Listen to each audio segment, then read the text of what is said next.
Good evening. Tonight I'm gonna. Good evening. Tonight I'm gonna. Good evening. All right, I. That's a channel meme. Anyway, tonight I'm going to continue my Gauntlet Dark Legacy campaign.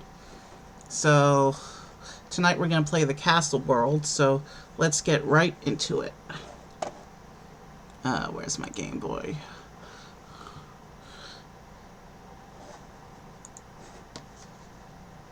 All right, let's get right into it. We're gonna load our Green Wizard, and he's gonna start with relatively low health because he took a beating when fighting the dragon. Same deal as before.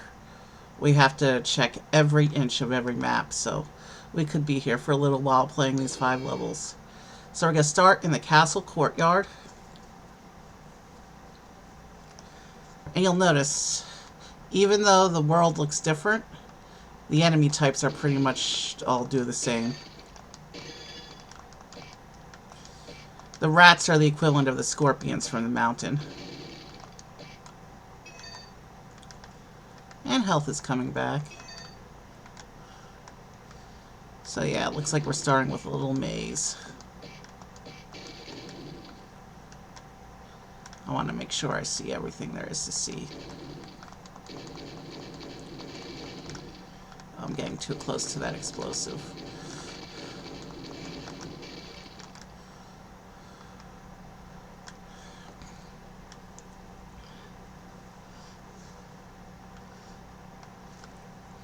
It's always good to try and keep the keys and potions as maxed out as possible.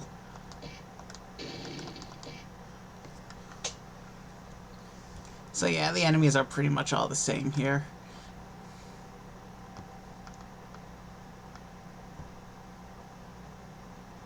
So yeah, looks like I'm going the wrong way.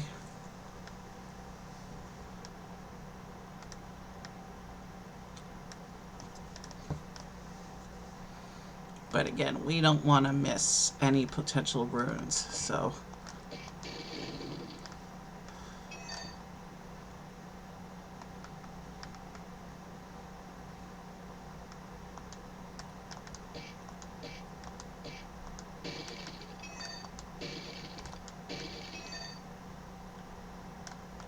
Okay, I don't want to go down just yet. I want to make sure we got everything from up here.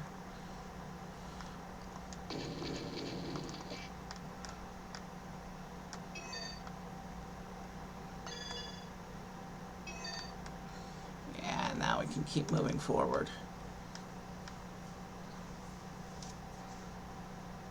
Health is starting to come back. That's a good thing.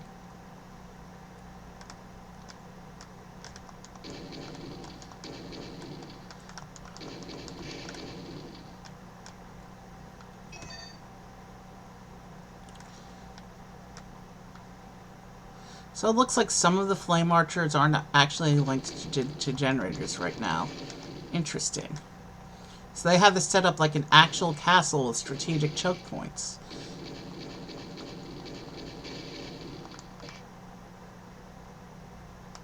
Alright, before we go this way, I want to see if we missed anything going the other way. Coming off the stairs. No, those stairs only go that way.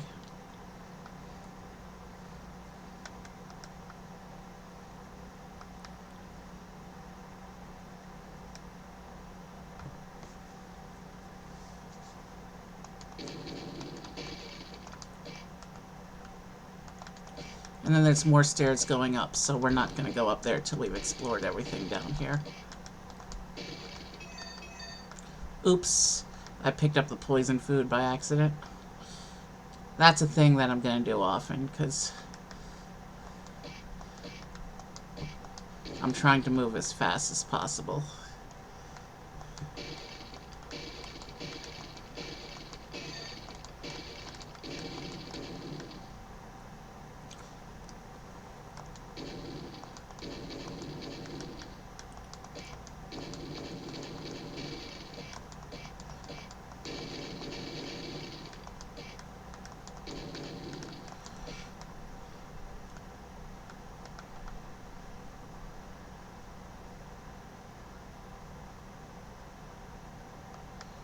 can't help but get the feeling I missed something. Hold on, guys. I'm going to go way back for a little while. I can't help but get the feeling that I potentially missed something.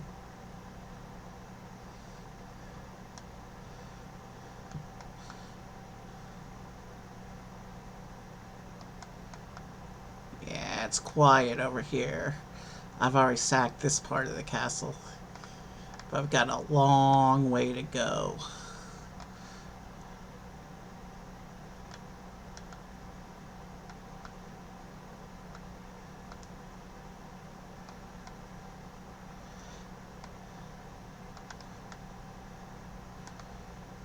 Yeah, there's stuff down there. But we've already moved so far beyond. I don't know how to get down to those last little bits.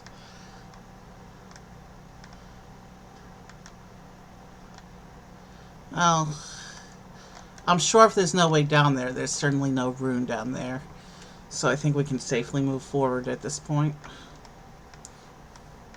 I just wanted to be 100% sure that I wasn't missing anything. So yeah, that was a bit of a waste of time. But the levels are untimed in this game, so that's not a big deal. It's not like the original 80s version of Gauntlet, where your health actually gradually decreased as you played. Without even... Your health was basically your timer.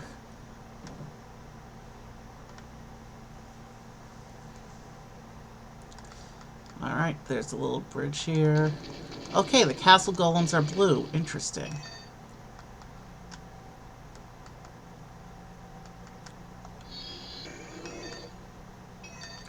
Okay, that was cool.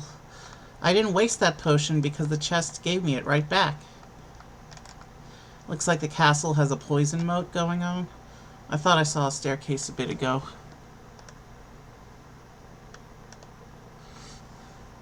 So let me make sure that I didn't actually miss a staircase before I move forward onto the bridges.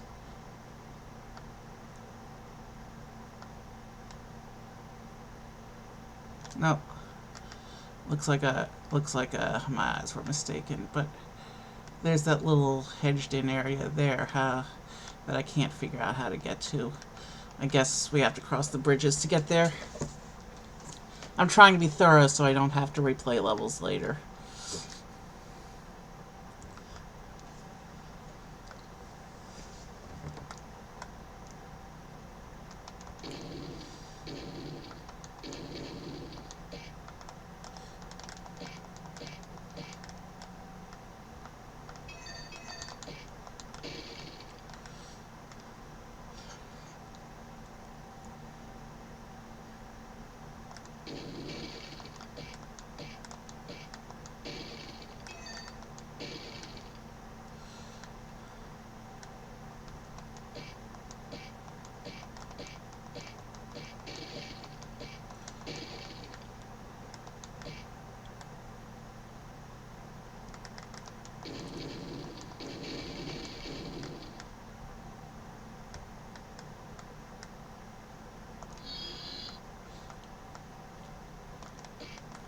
Okay.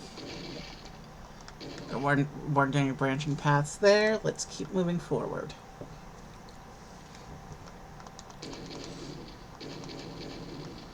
Those archers are a bit annoying.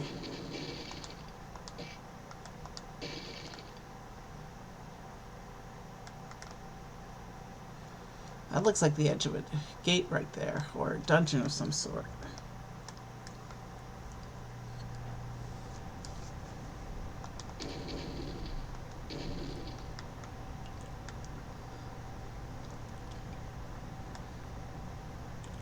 Looks like we're moving closer to the interior of the castle now. This looks like the village area. Those archers are so annoying.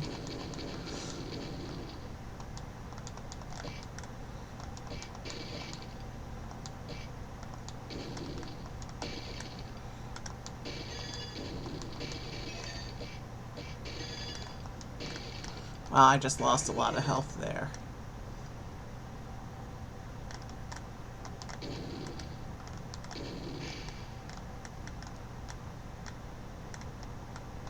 Wow. They weren't quite in range of the poison. That was a little sloppy on my part. Hopefully I'm getting a little better at engaging the archers, though.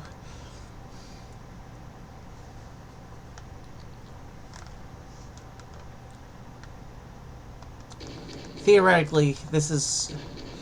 Game Boy streams are one thing I can do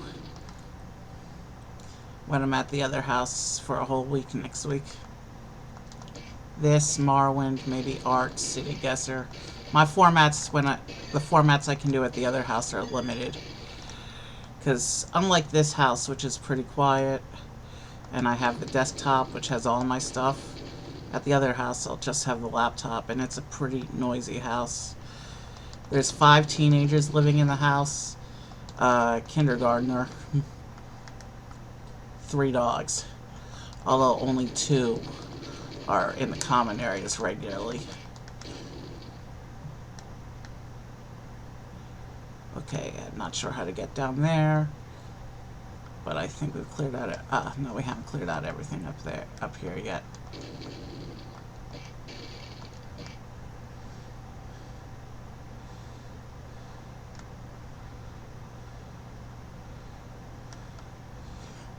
Looks like now we have.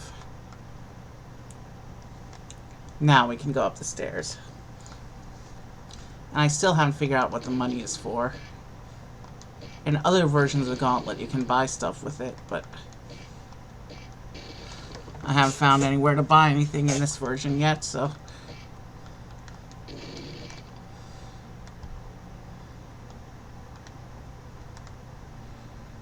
Okay, is that really the only way to go? I want to be sure. Yeah.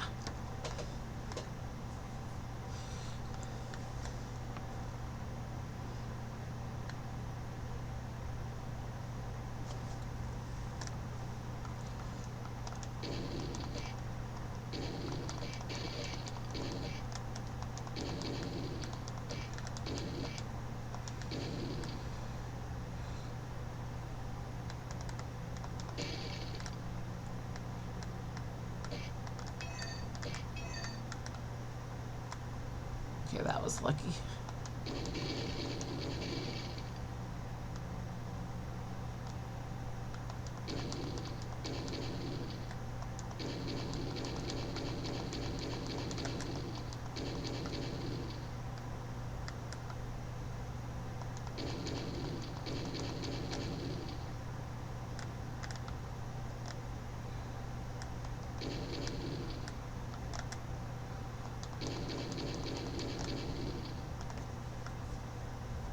Alright, let's keep going.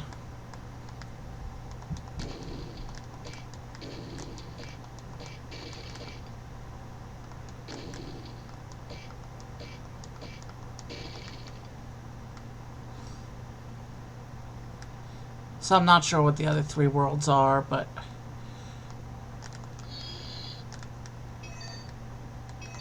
Gauntlet will continue to be 1 world per show.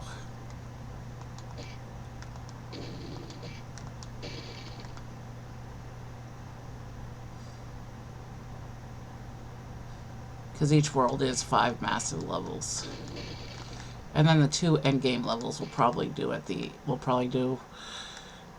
dedicated stream on those, just because they're so big and complex.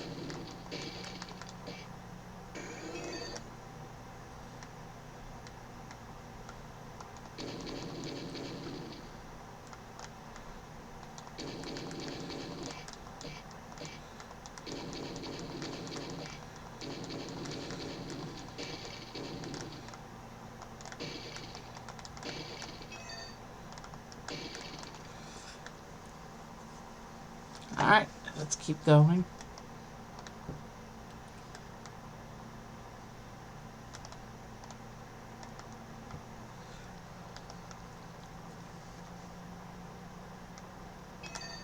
Okay, that's an anti-death, which means there must be a death around here somewhere.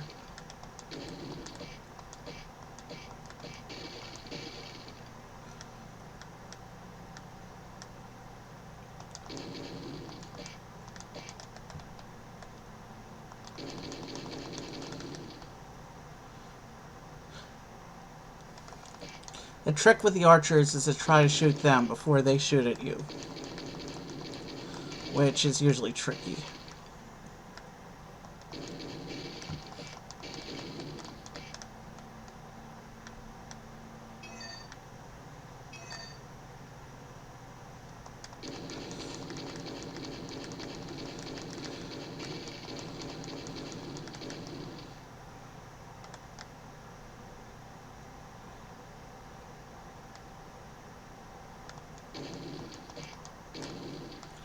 Okay, but I did get that one.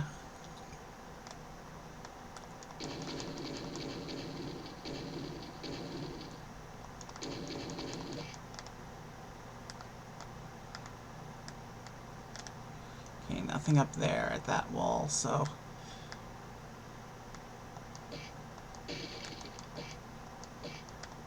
Wow, this level is still going. And we've got 4 more of these to do.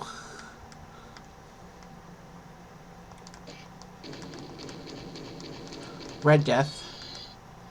That's one way to take care of it.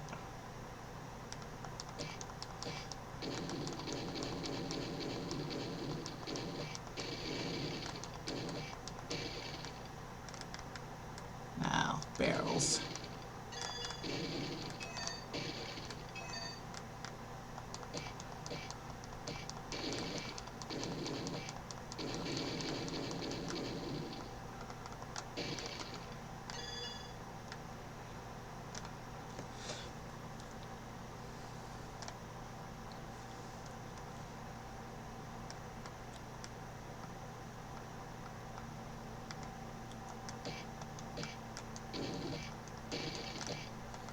Alright, let's keep going.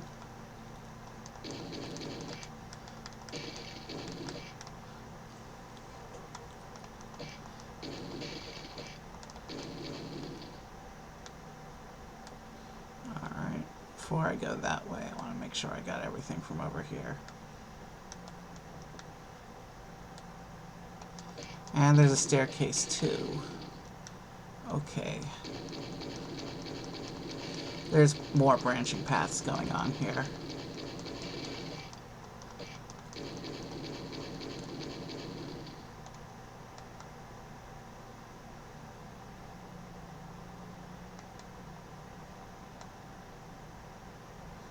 Okay, looks like this all is clear. So before I go on that big staircase, I'm going to go to that other area we saw over here.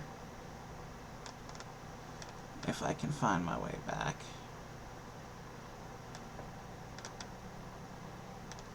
I think I got it already, so let's just move on to the big staircase. And I'll hug the... we weren't ready for the big staircase just yet. One moment. Not for me. Let's keep going.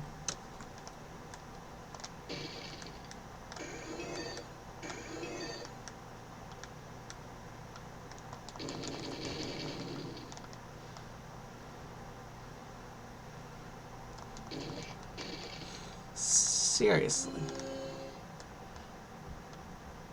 Okay, that's an anti-death, I think. So I don't know what that other thing I picked up was. Oh man, I shot that meat by accident. I could have used that.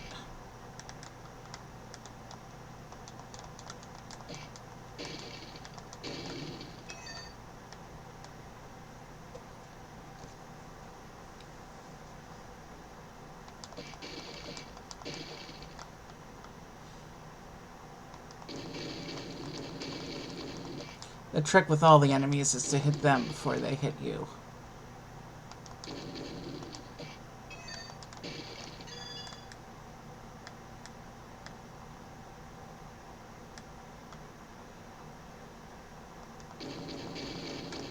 Before I go down the stairs, I just want to check over here and make sure I didn't miss anything over here.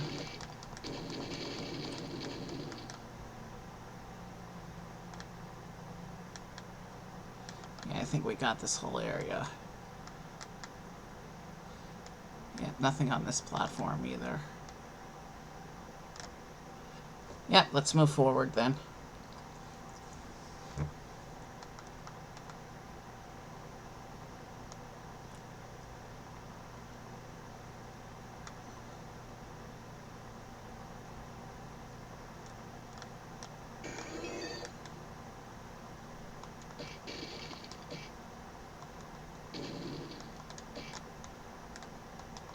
Alright, there's the portal, but there was another staircase too. So I want to make sure I'm not missing anything.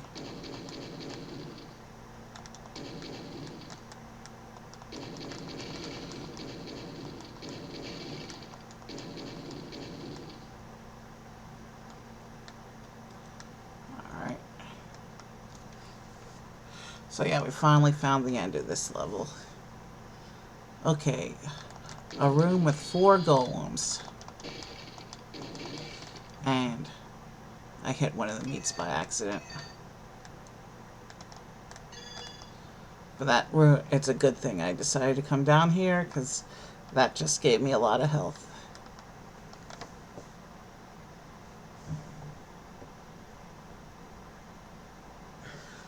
It looks like there's going to be raid options later.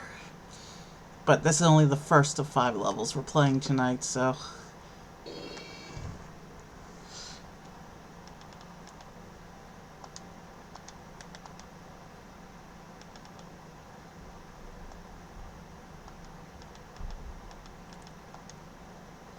Alright. Moving on. We're going into the dungeon. So we're inside the castle now.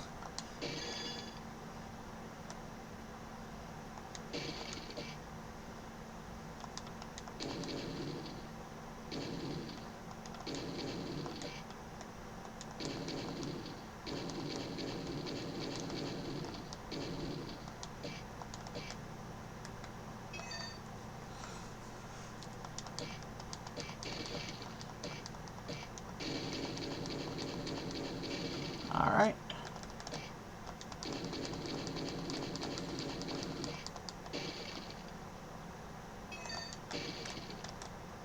Can't pick that up. We're maxed out on keys. But somehow I let my potion stock start to diminish.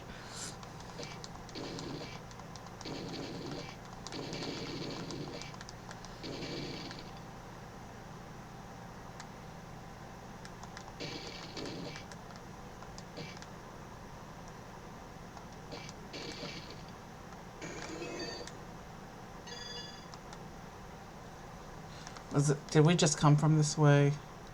Yeah, we just came from this way. Sorry.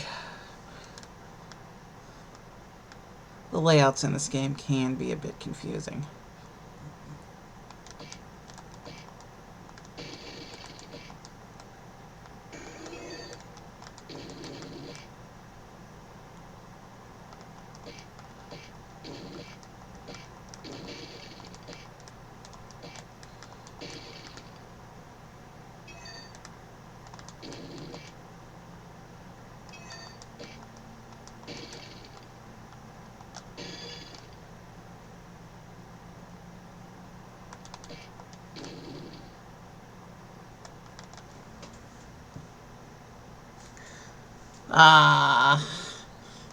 Why do all the music streams... Why do all the music streamers schedule Tuesday, Thursday? It makes it hard to find raids to do when I do Monday, Wednesday, Friday, Saturday, Sunday streams. But Tuesday, Thursday gives me so much indecision. Alright, where do we go from here? Okay. So the gates open with keys. I gotta remember that for moving on throughout the castle. At least the game generally gives you a key whenever it takes a key.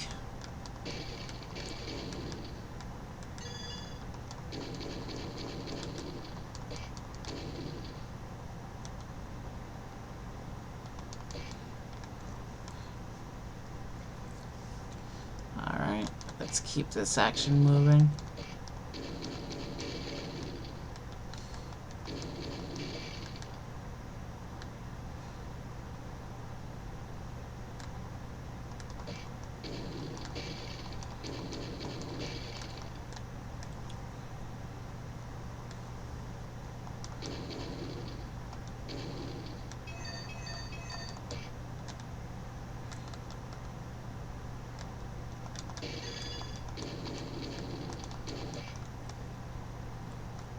Okay, and my health is coming back too before I go down there.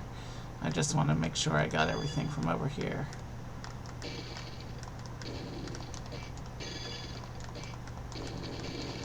Wow, there's a lot of enemies in this room. That needed to be done. And there's the rune for this level, which means I don't have to be as precise about making sure I explore every corner, because we already got the rune.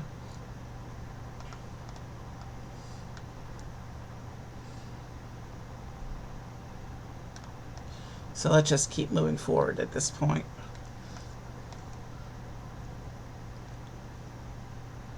Once we find the rune in a level, we can keep moving on the branch paths.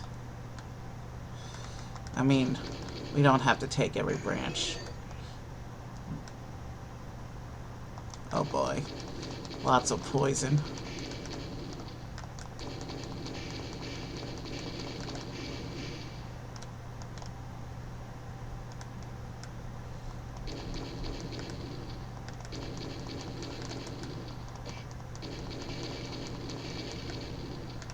Finally cleared that out.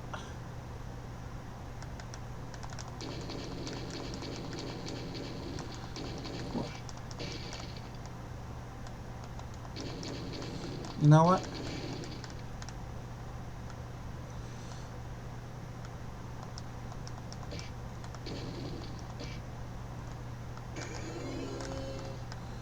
Alright, that's an anti-death.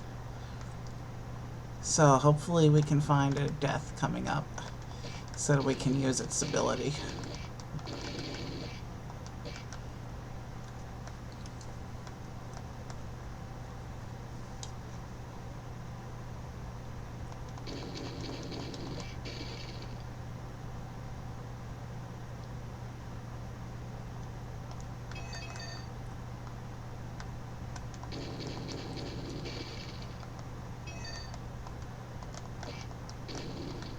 I don't have the anti-death anymore.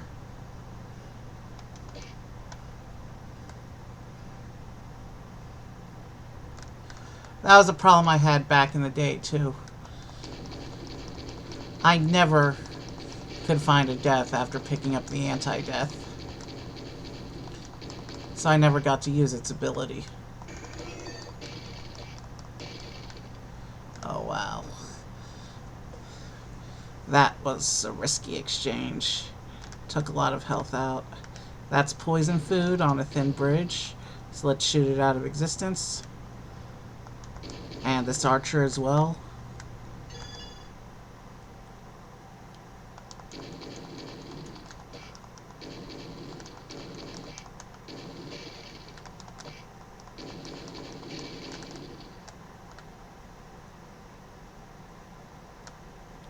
Wow, the dungeon is full of...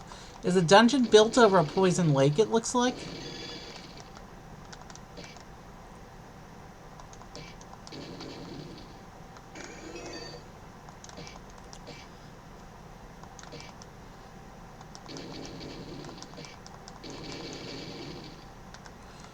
Alright, that's one way to take out a bunch of stuff.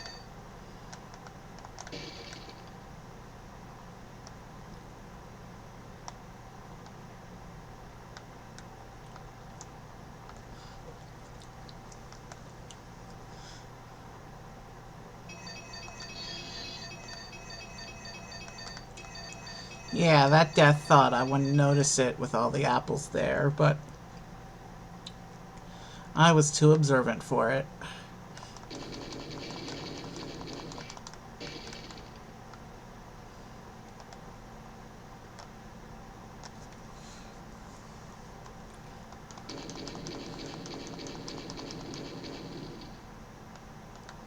Okay.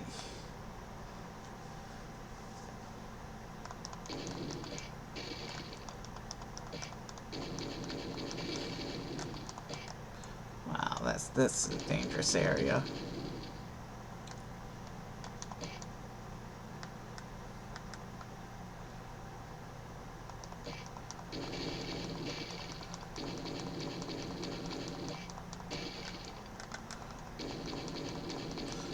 Wow. dodged it. Okay.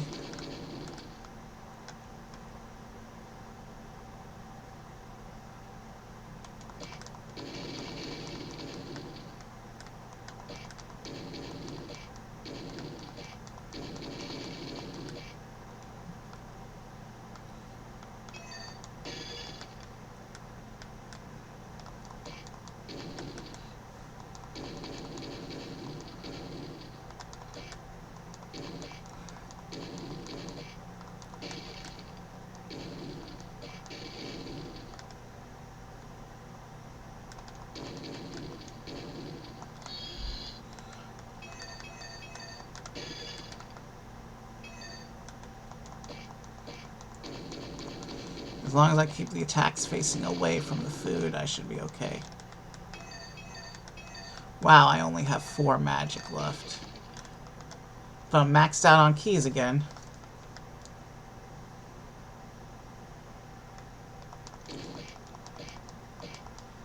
Wow. Alright, it didn't take as long with that level as with the first one, which is a good thing.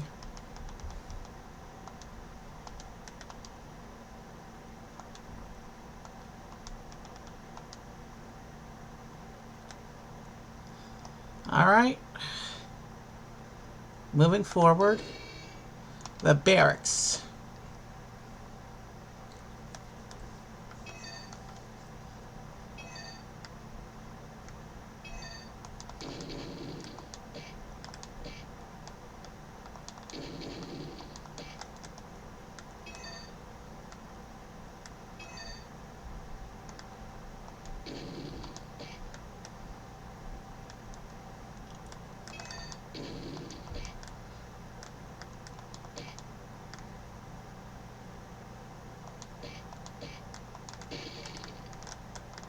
Okay, somehow I maxed out on health again.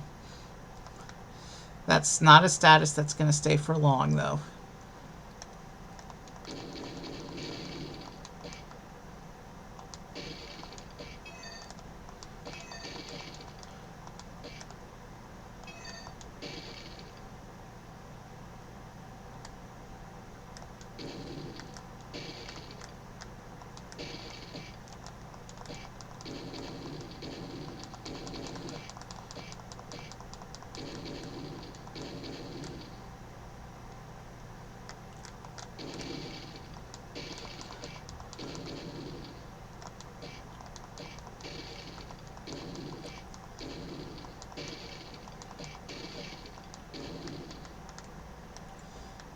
Plenty of food here.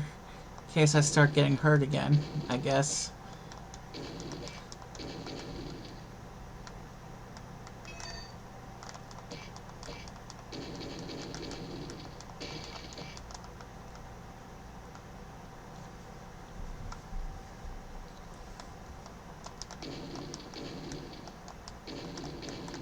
I want to make sure I got everything from over here. Yeah, I don't need the key. Alright, we're good to go. You can't pick up keys or potions if you're maxed out on them. Wow, this is a big staircase. You'd think we're going to the Great Hall or something, but no, this is just the barracks. Which explains all the general units running around.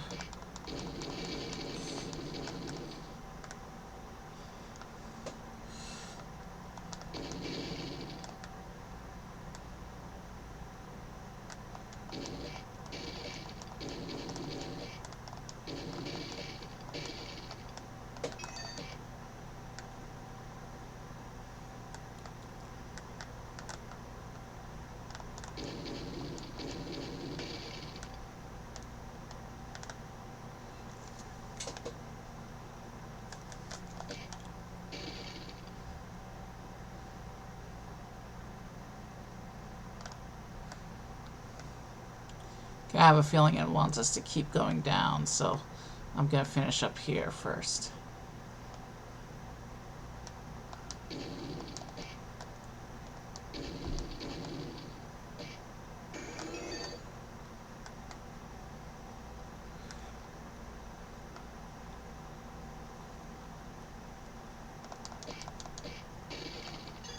Wow.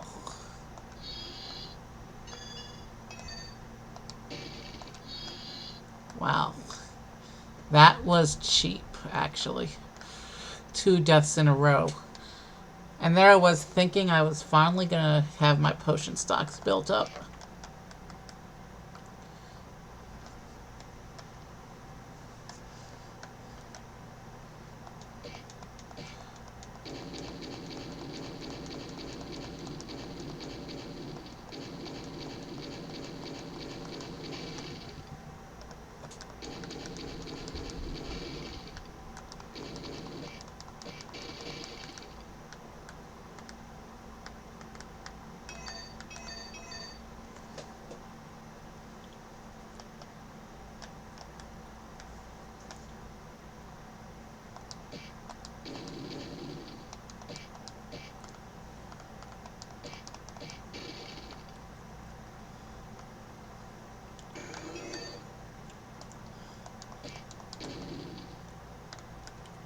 Interesting.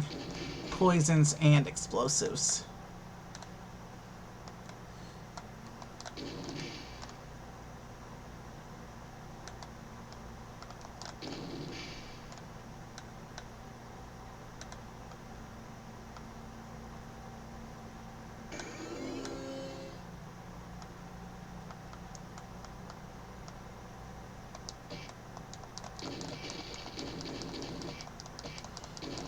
Wow, I'm really losing a lot of health again.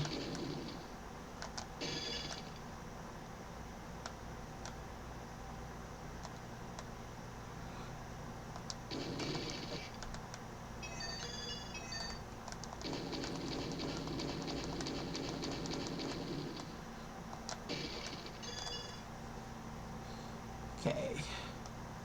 Feeling a little better now about progress.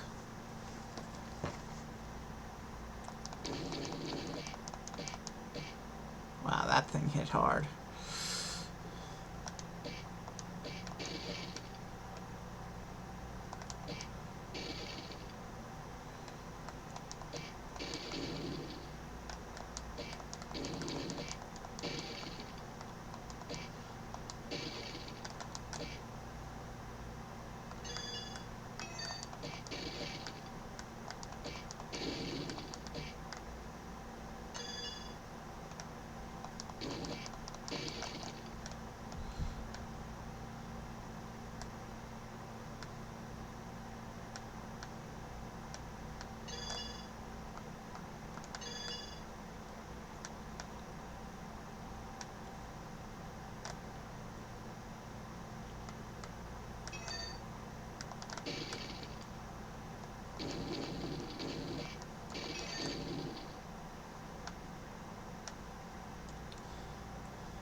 Okay, so it looks like that was just an alternate way around what we already... Maybe not.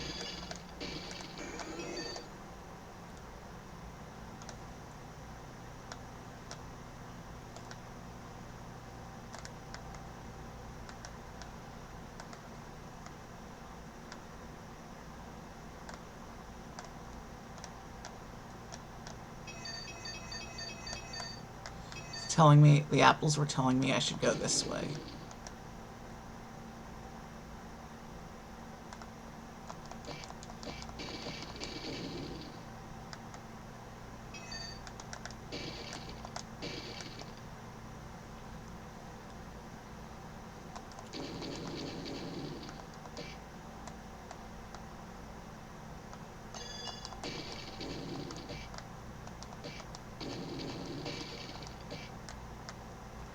Alright, nothing that way.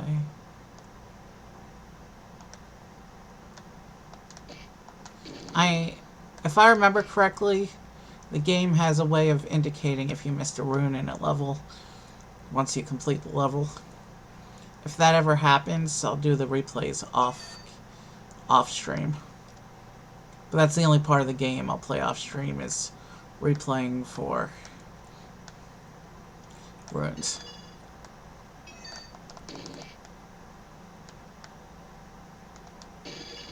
Okay, there's all these little thrones around. Oops. I didn't mean to fire a magic there. That was an accident. I meant to attack the poison food.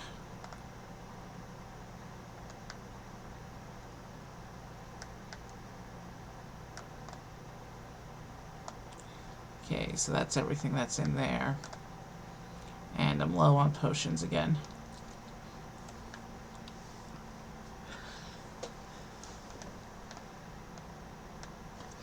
Okay, somehow I want to get down there into that area.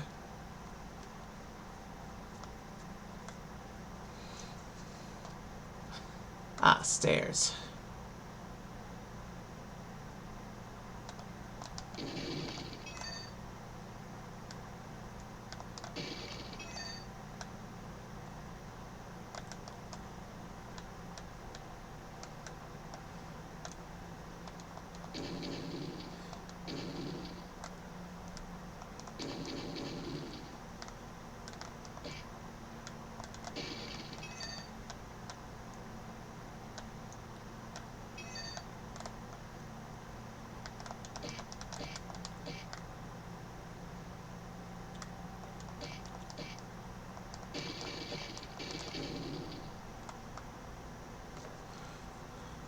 Alright, we got everything in this room.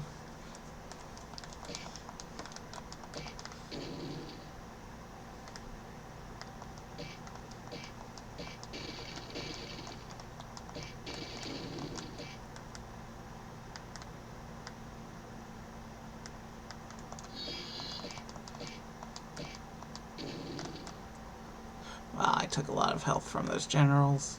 Or I should say those generals took a lot of health from me.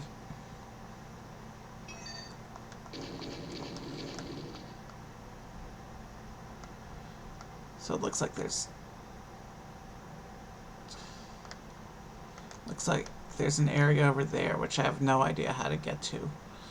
So we'll start by going through here.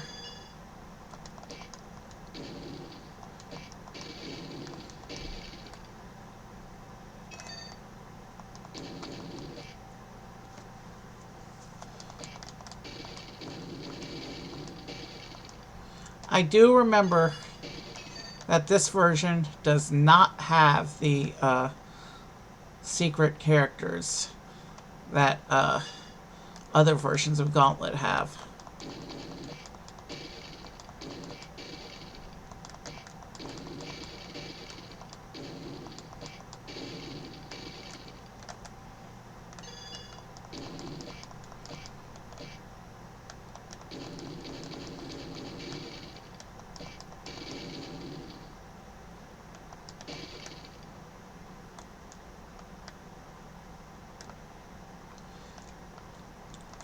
Alright, is there anything over here? Yes. Wow. I took a lot of... Those generals took a lot of health in that encounter.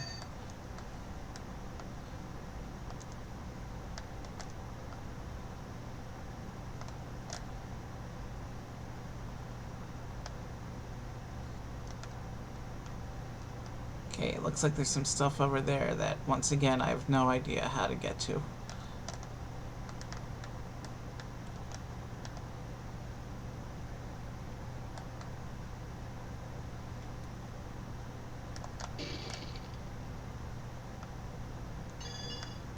So we'll go this way instead.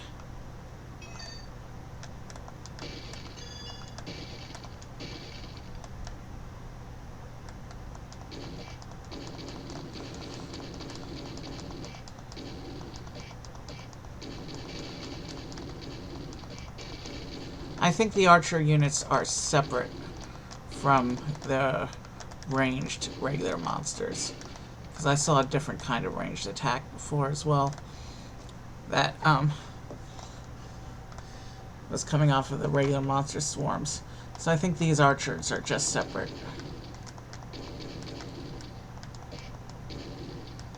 Oh man. 2 golems and a general at the same time. 2 generals.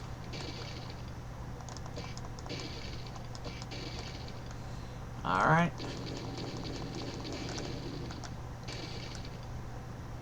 That's one way to wipe out a general.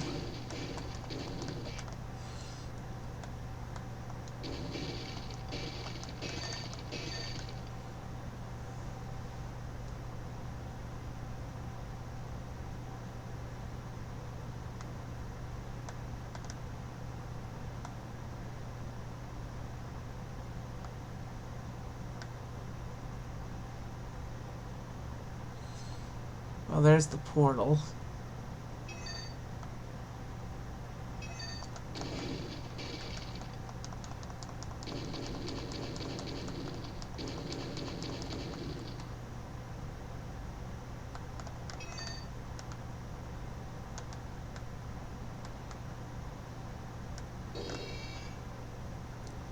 Okay, there's no little...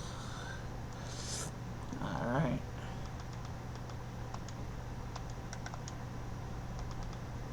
Two more levels.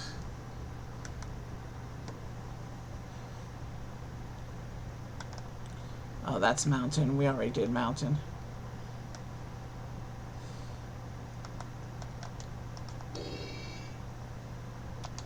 We're going to the armory now.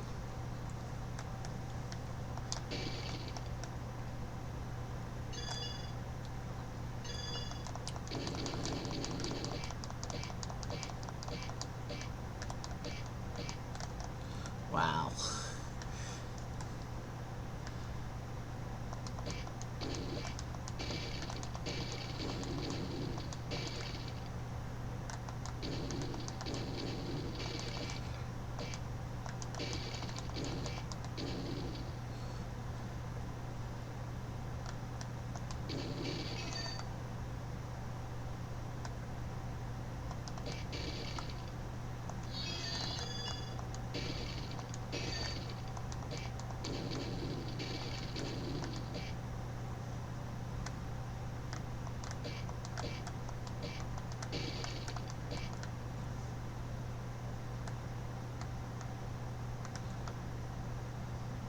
Alright, I think that's everything over here. Let's keep moving forward.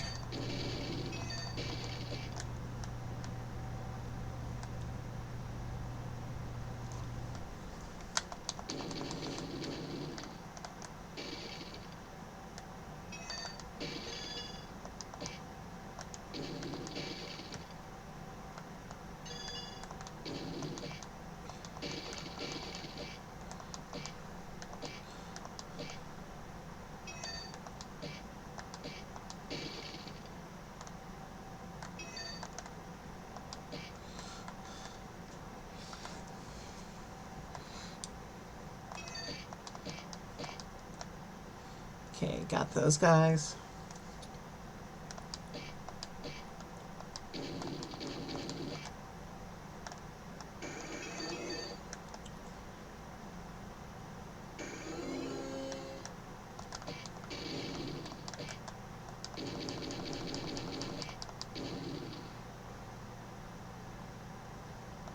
Okay. I don't think there was another area up here.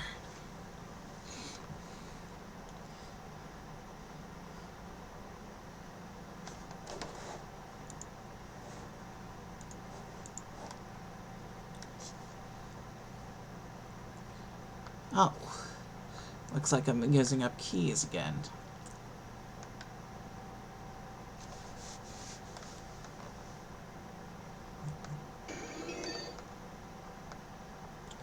Wow, now I'm low on keys.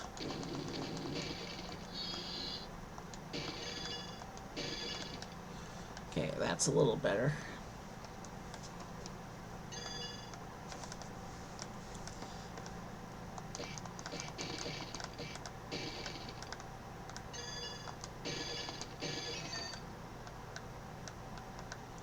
Alright, now I've cleared out up here. And I can go back to those big steps and go down. I want to make sure I'm being thorough and getting everything.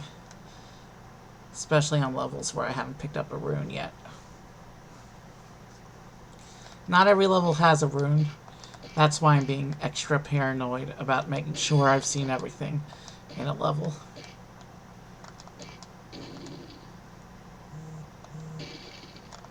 Give me a moment.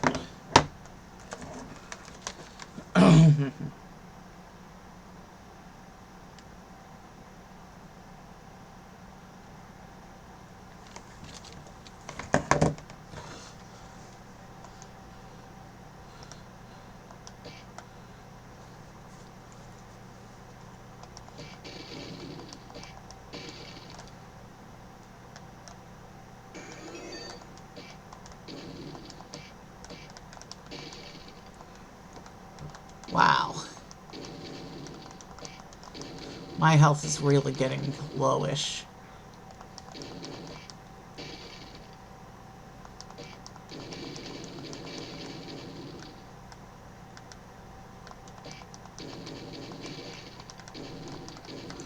Before I go this way, I want to go down to the other staircase that I saw before.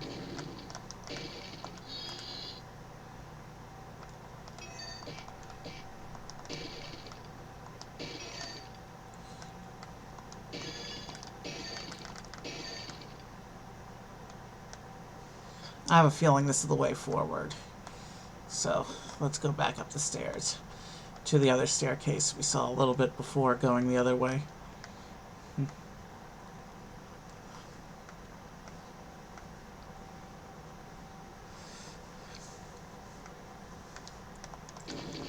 Oh, there's some generals in this area, and it looks like possibly a death.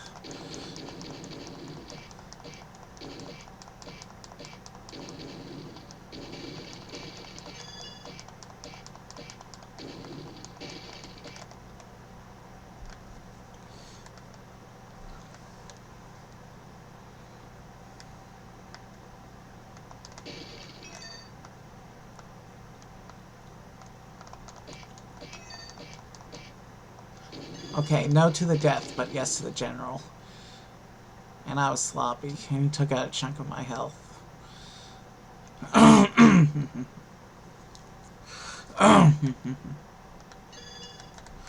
Looks like there's a lot of stuff going on over here on this side.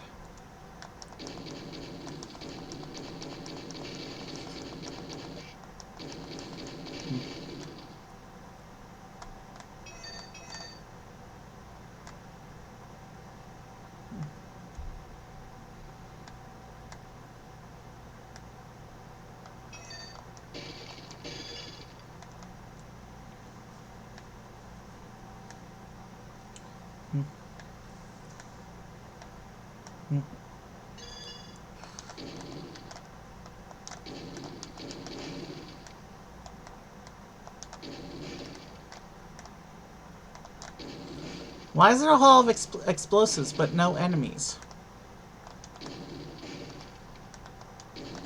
Oh, right, so it could destroy the food.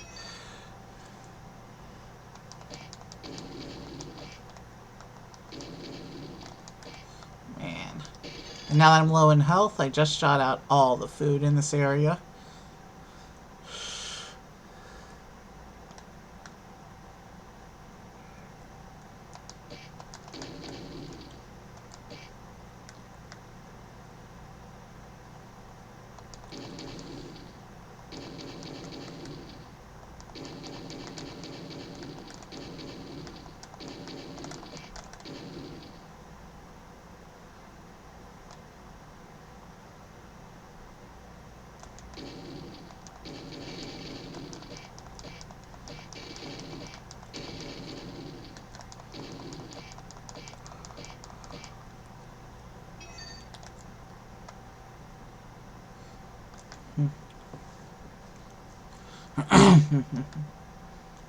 Alright. Maybe this was the way forward after all. Yeah, because there's the arrow. So now I have to do a bunch of backtracking to make sure I get into that other area.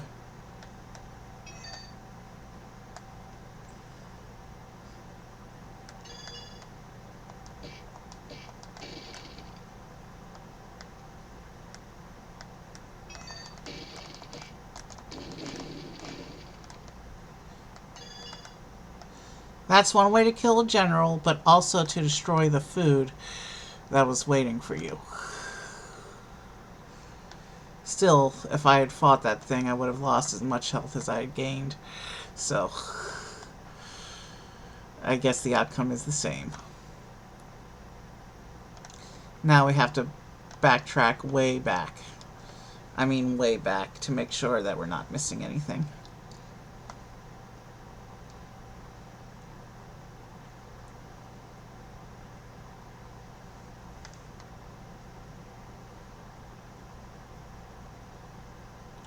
And then there's that room there. How do I get into that room?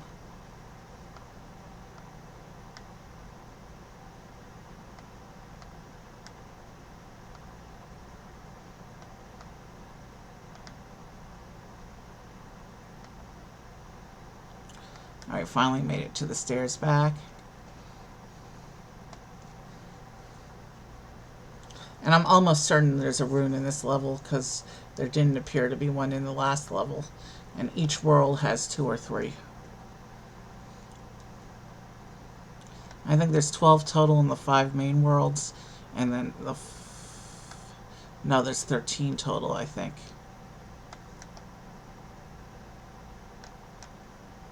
So yeah, this is where we missed. Wow, how much?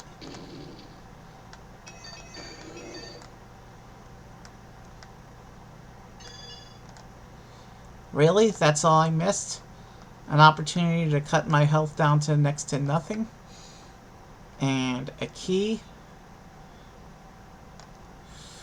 That's really all I missed down here after all that backtracking? What a waste. I hope I've seen everything there is to see so far otherwise, because I just wasted a lot of time on that backtrack.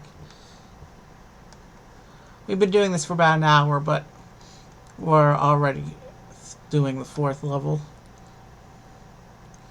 So after we finish this, it's going to be the boss level.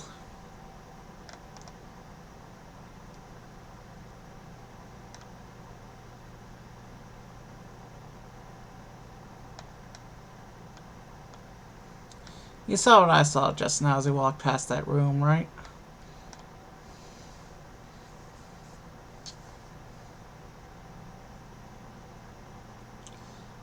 Yeah, this whole thing is a maze. That's kind of the point.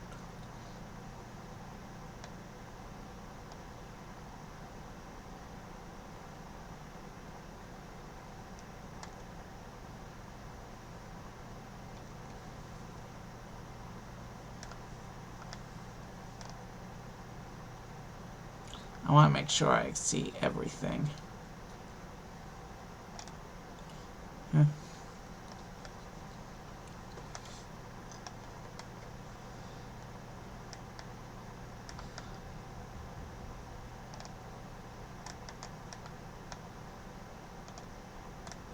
Alright, there's something going on over there. There's the rune for this level. The hell? Now we have to start the whole level over.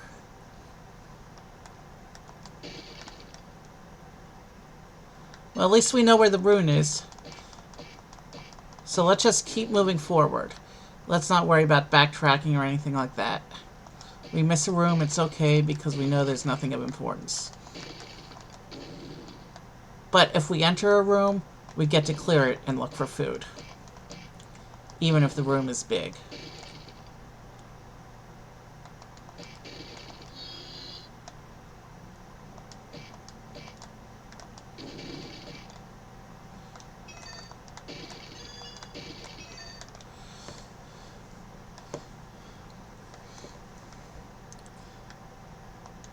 Didn't think you'd actually see a death. I mean, I didn't think you'd actually see a player death during this playthrough. Because that generally only happens to me on boss levels.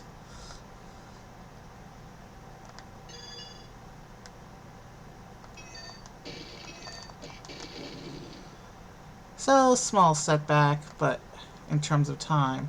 But now we know that the rune is much later on, so we know exactly where it is. It may be a little difficult getting back there because these levels are mazes, and it's hard to keep track of the layout sometimes.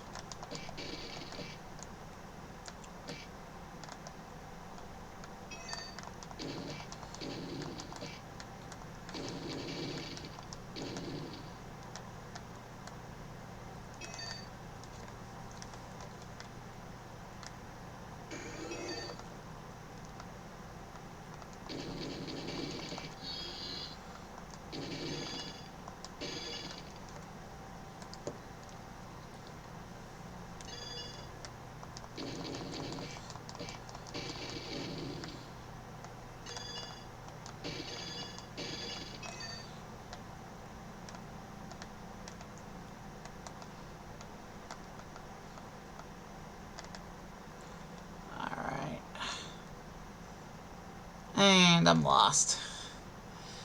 Sort of. I'll find my way back forward.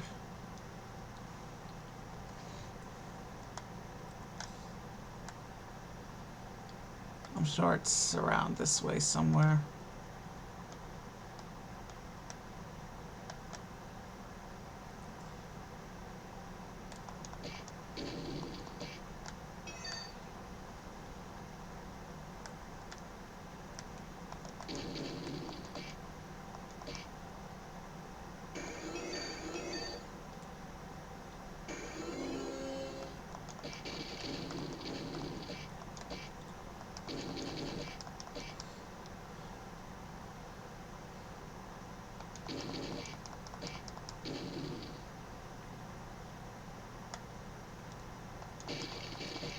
Alright, I'm trying to run through this as quickly as possible,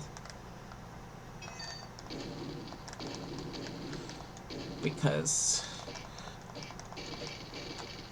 I am sure we were close to the end on that last run when we died. This game has no way to save in the middle of the level. You can only save between levels, which is why I save between every time I complete a level.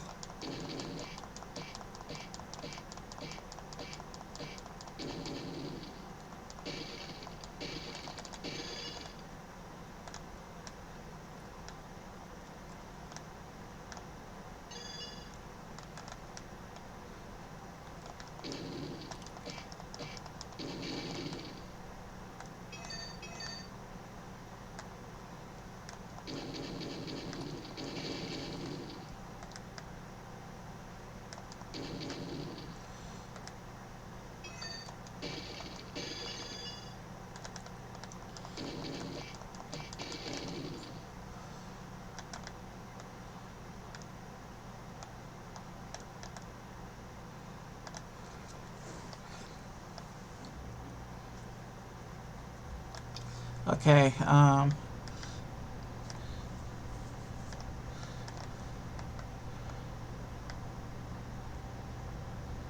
keep going.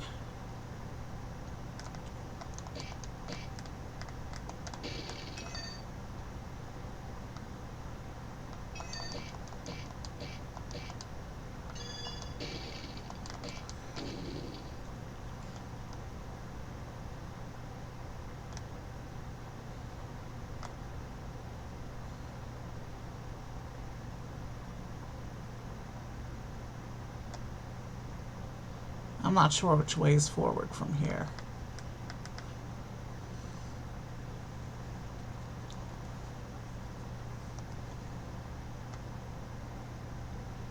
Just when we see the hallway with the apples shaped like an arrow, we know we want to take the door next to that hallway in order to get the rune. If I remember our death sequence correctly. Looks like I'm backtracking for no reason right now, so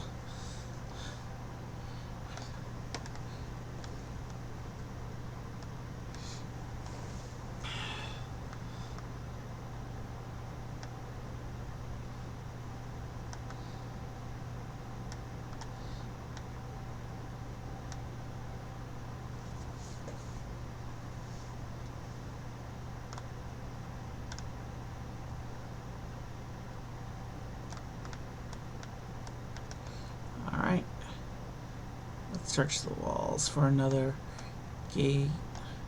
This might be the way forward, I guess. This is the hallway with meaningless explosives.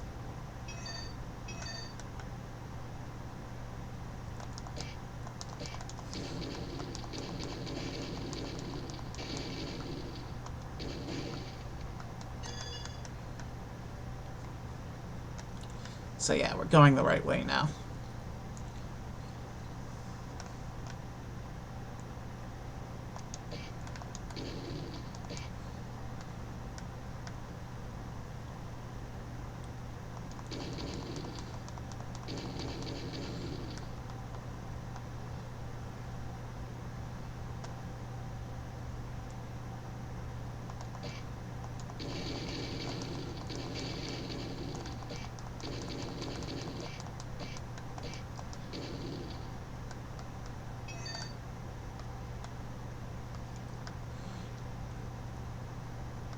I need food.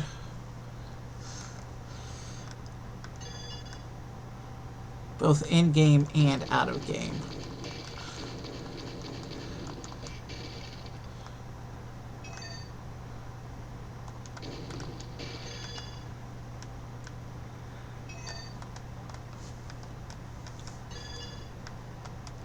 Alright.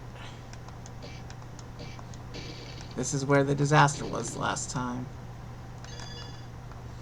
Let's... You know what?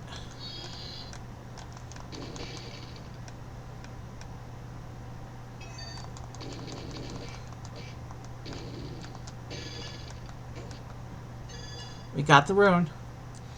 Now we can keep moving forward. But we're still low on health.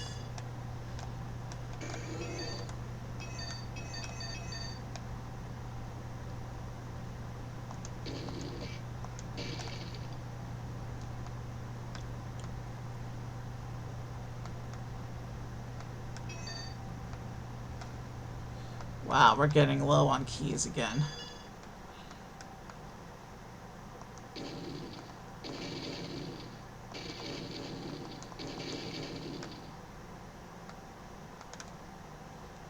Wow.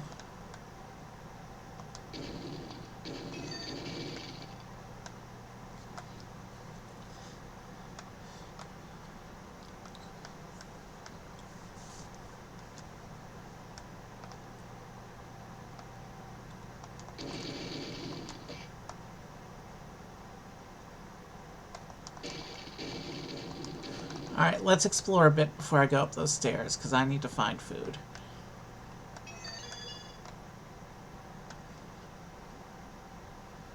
There's a room with food, but it's got a general in there. And the reflecting weapon power-up just shot all the food. Me sad.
Okay, there's the portal.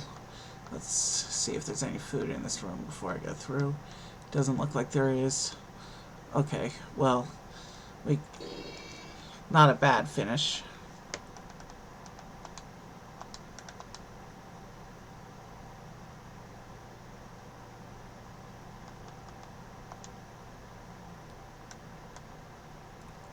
So I can confirm we did successfully pick up the rune. And now we're going to fight the Chimera.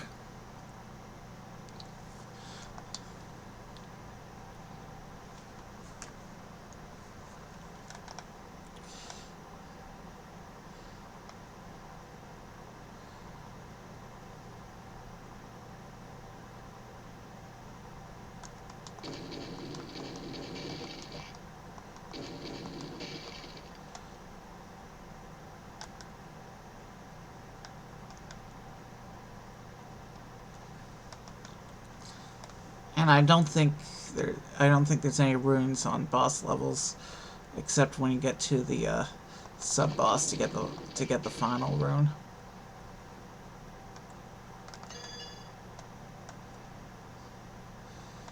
And there's more of this Poison Lake stuff going on. If it's anything like the dragon, there will be a bunch of food at the top once we get to the battlefield.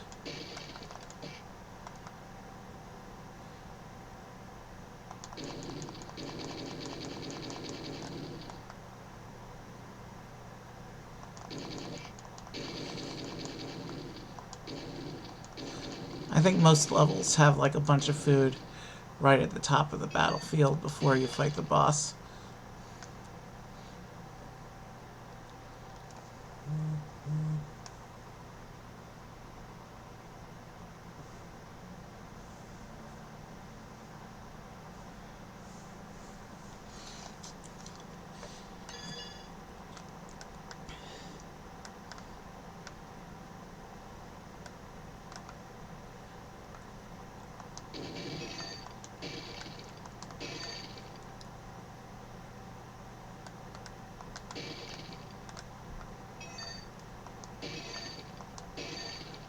Wow, that was a lot of food just there. Have we reached the boss? Yes, we have.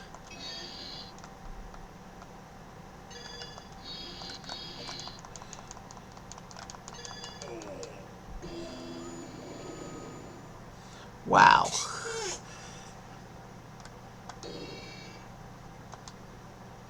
At least the boss is a short level.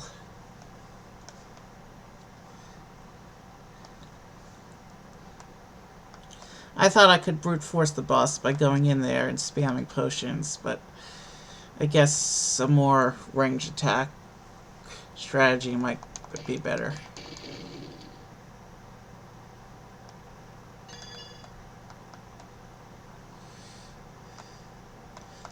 So you saw 2 player deaths this game, unfortunately.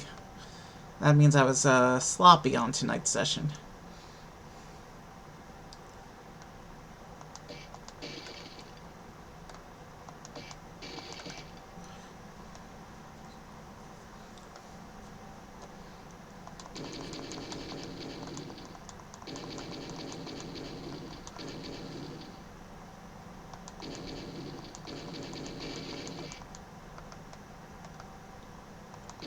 Since Gauntlet is only going to be a 6-part series, this isn't going to be something we do. This isn't going to be a permanent thing. But, you know, I have enough N64, SNES, and Game Boy games to keep Retro Nintendo going as a regular format. But I think dedicated game sessions will be the way to go on Retro Nintendo and focus on one game at a time. But I think there might be an N64 nostalgia night like I did with a Game Boy. I was first starting with game systems at the tail end of Super Nintendo era. Like I keep jamming up somehow.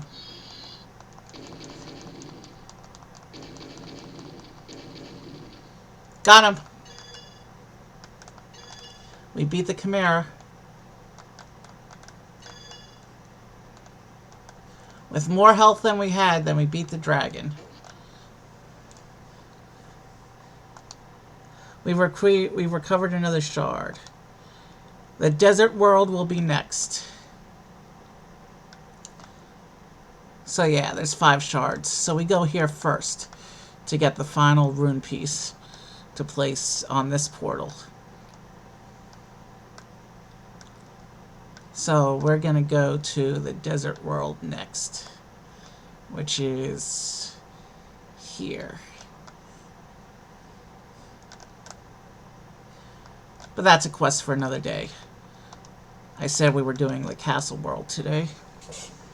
But you know what? I don't feel like quitting stream yet. So we are actually going to...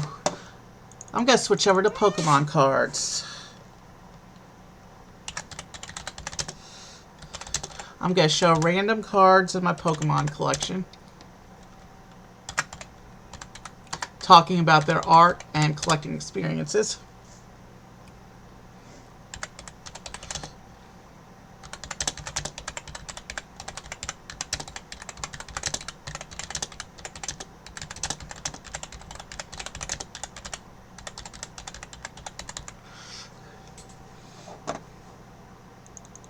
And category, Pokemon.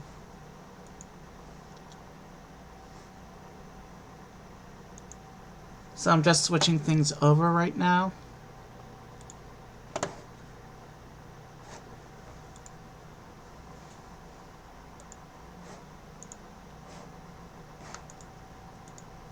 I know you're seeing a black screen right now. That will change in just a moment.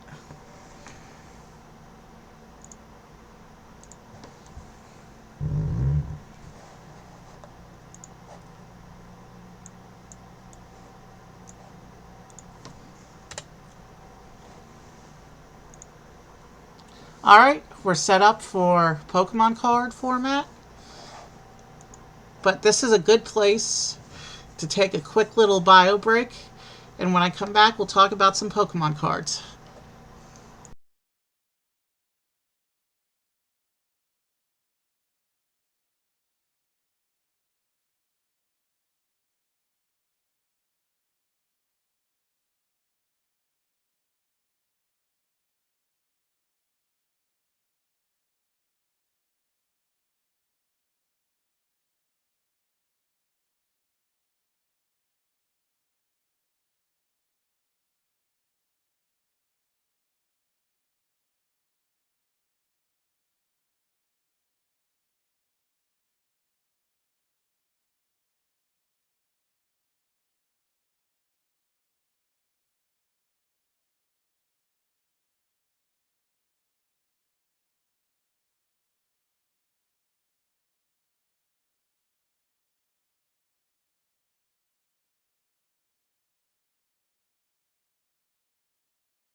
Okay, I'm back.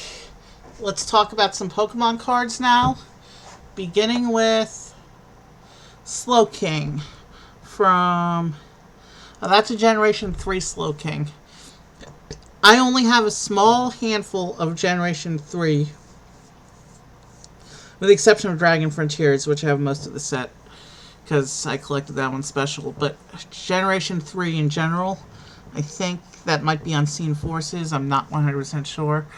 But I only have a couple of holos from Not counting Dragon Frontiers, I only have a couple hollows from Generation 3. Not sure how I got... I think I traded for this one at League, which would explain why I have it. Either I traded for this one at League, or this was in the bag of Generation 3 cards that Ryan gave to me. We're not going to talk about that bag of cards. If you've seen the first episode of this format, you know the story. Centiskorch, Reverse. Sword and Shield base. When Sun Moon ended and Sword and Shield came out, I had to stop getting my stacks of the common sets. What I called the common sets, which was common, uncommon, regular rares, and hollows. I had to stop doing them when Sun Moon switched over to Sword Shield base because my budget pretty much dropped at that point, and so I can't do Pokemon cards at all right now. But I have a rule that when a new Pokemon is introduced to the cards, that I have to get one version of that Pokemon to put in my book, just so I could keep my book's Pokedex complete. And I've even fallen behind on that front. I don't have Zarude, Cubfu, Urshifu, Calyrex, or the Galarian birds yet, so I'm actually really falling behind, but it's important to me as a collector to make sure that I'm Pokedex complete, meaning at least one version of every Pokemon. So when the first couple Sword and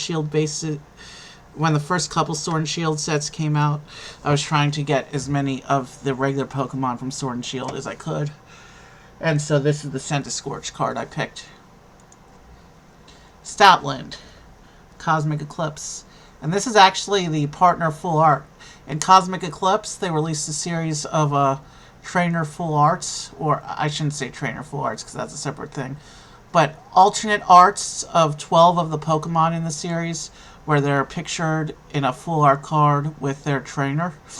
And these 12 cards had holo treatment and were in the reverse slots of Cosmic Eclipse. And I don't know who all the trainers are that were included in the cards. I know some of them. I do not remember who Stoutland is, though. But this is a pretty card. They look like they're relaxing on a tropical island. I like this art. This is a very pretty card. In fact, all 12 of the what I call the partner full arts were very pretty. I wish they continued with it, but they only did it in Cosmic Eclipse. Cosmic Eclipse was the last set that I did common, uncommon, rare, holo set for. And I did include these cards, so I got all 12 of them. So I'm glad this one came up because that's a unique thing that Pokemon did for one set, and I hope they do it again someday. Chiaro, black and white promo. I don't remember how I got this card, but that's a beautiful artwork of Chiaro, the ice dragon, playing with ice. I think I traded for this card because it's a black and white promo, and I know my nephews didn't start collecting until XY. They had very little black and white, and certainly none of the promos. But yeah, that's a beautiful artwork. I like how it's a dynamic action pose. That Chiaro looks like it's getting ready to fight with the ice, or maybe it's just playing with the ice. You can't really tell because you can't see what's going on. You can't see what he's seeing. But yeah, I've always thought Chiaro was interesting. But I thought basic Chiaro was a better design than black Chiaro and white Chiaro, which I thought were over designed, if you know what I mean. Anyway, moving on. Psyduck. This is Boundaries Crossed, I think. Really not much to say. Psyduck is chilling in a village. This art isn't really that exciting, but it's not bad. It's just there's not much to comment on. Psyduck's not really doing anything. He's just sitting in the village, and he looks like he's about to cry. Venomoth, Phantom Forces. There was this thing that Phantom Forces did in the art where a lot of the card arts look like the Pokemon is in front of a background of flying jelly beans. It was this art style was exclusive to Phantom Forces. I don't know what the jelly beans are supposed to represent, but after this Venomoth was printed, this would have been the last set in 2014. After this set was printed, Venomoth was not printed again until one of the sets in 2019 when it got a GX. So Venomoth took a long hiatus after this card was printed. Really not much to say other than this might be one of the most colorful Venomoth cards. I've never been too big a fan of Venomoth. In general, I'm not really a bug fan, though I do like some of the bug designs. Venomoth I always thought was ugly, but this card is pretty with all the colors behind it, so this is kind of a pretty card for an ugly Pokemon in my opinion. Anyway, let's move on. Blitzel. This is the Breakpoint version. Like most XY commons and uncommons and early Sun and Moon commons and uncommons, this would have been a pack pull. It's a little electric zebra playing, or actually looks more like resting, in a field of flowers. Pokemon does this field of flowers theme a lot on some of the common Pokemon, which I always thought is funny because Pokemon's a battle game and Field of Flowers sends the direct opposite message. Like, this Blitzel doesn't look like it's gonna fight you or anything. It just looks like it wants to be your friend. Anyway, beautiful sunny day, beautiful Field of Flowers, and an interesting zebra. So, there's not much else to say about this card. Aether Foundation employee, Lost Thunder. Okay, I don't know who all the trainers are in the context of the story, because I never really followed the story. I only collected the cards. But from what I gather, Aether Foundation is a organization that was studying the Ultra Beasts in Sun and Moon.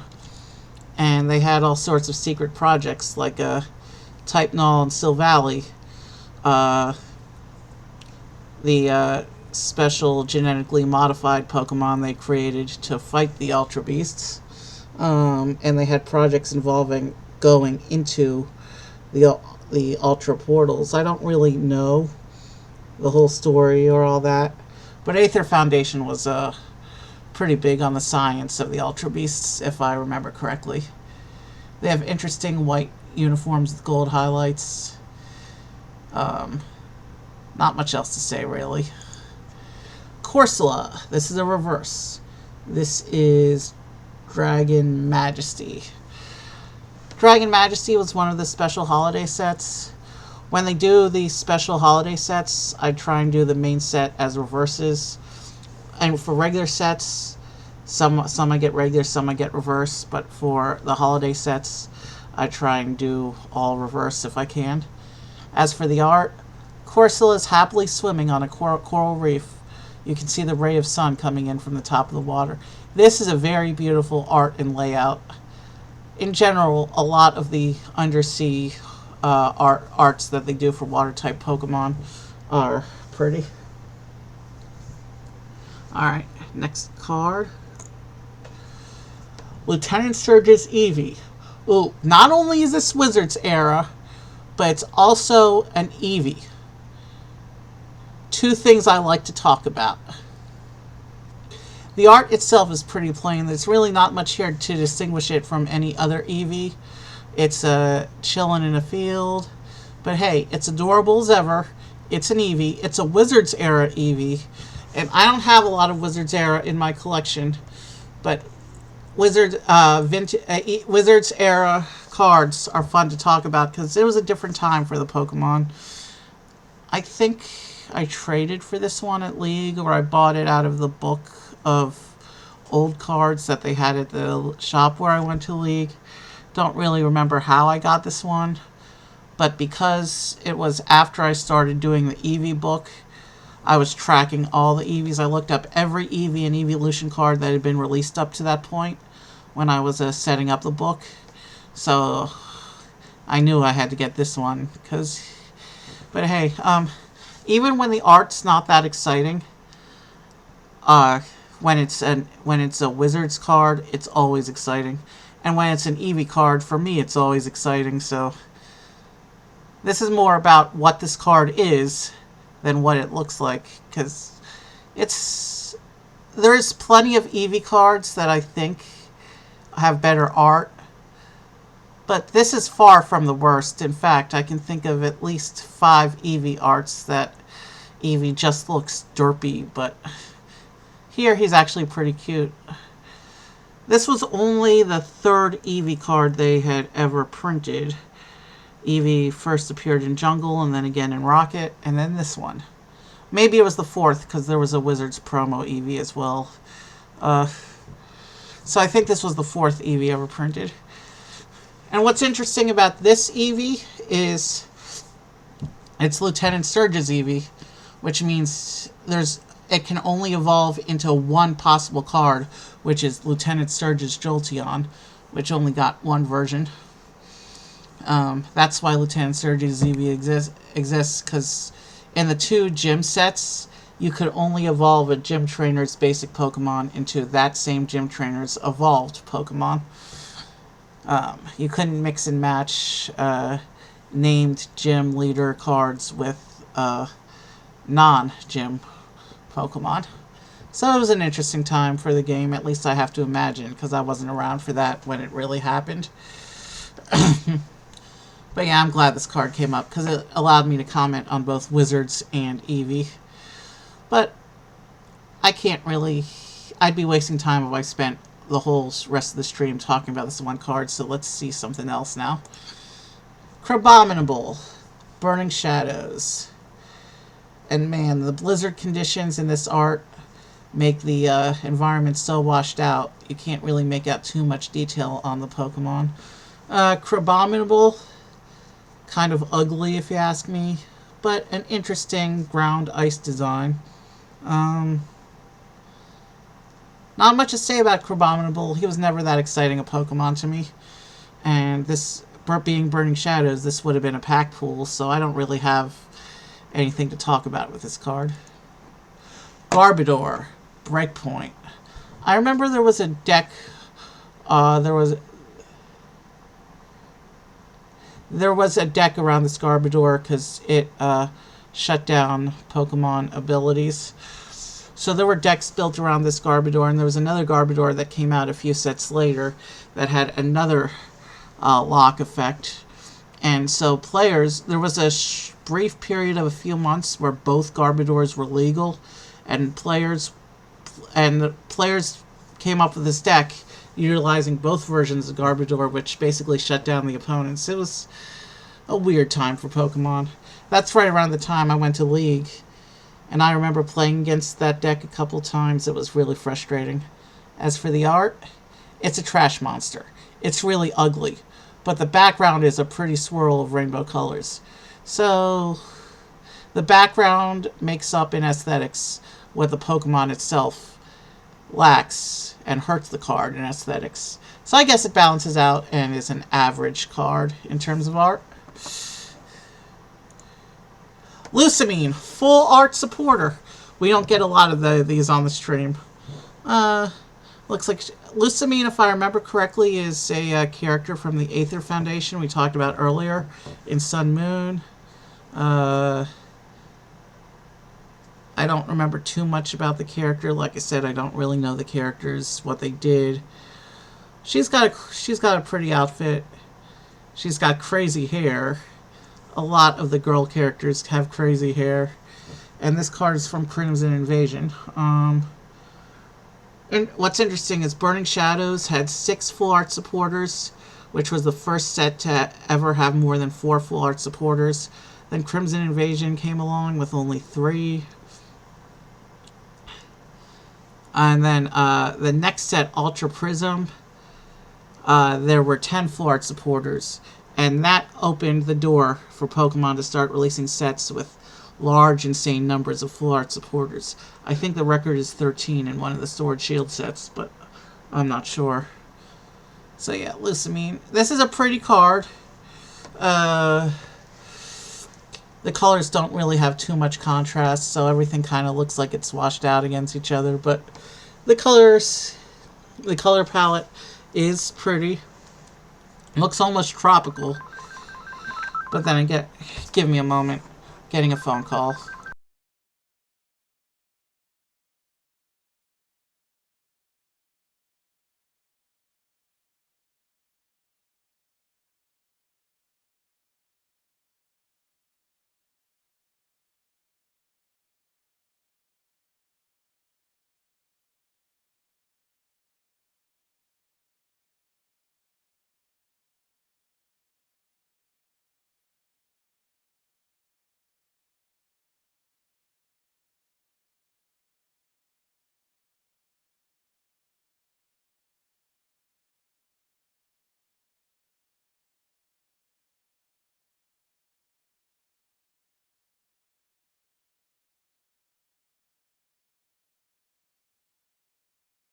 Sorry about that. Seriously. She doesn't know how to leave me alone when I'm doing a stream. Anyway. What was I saying? Lucamine. Pretty colors. Tropical color palette. Wild hair. Oh, and that look she's giving you. It's kind of one of those come here looks. I'd better move off this card. Corina. The regular version from Furious Fists. It's a girl with a funny helmet and big hair. Looks like roller skating and kickboxing at the same time.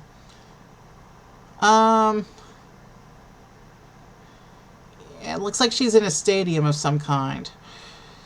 Maybe she's pretending to be a Pokemon. Maybe she's just practicing her skills. I don't know.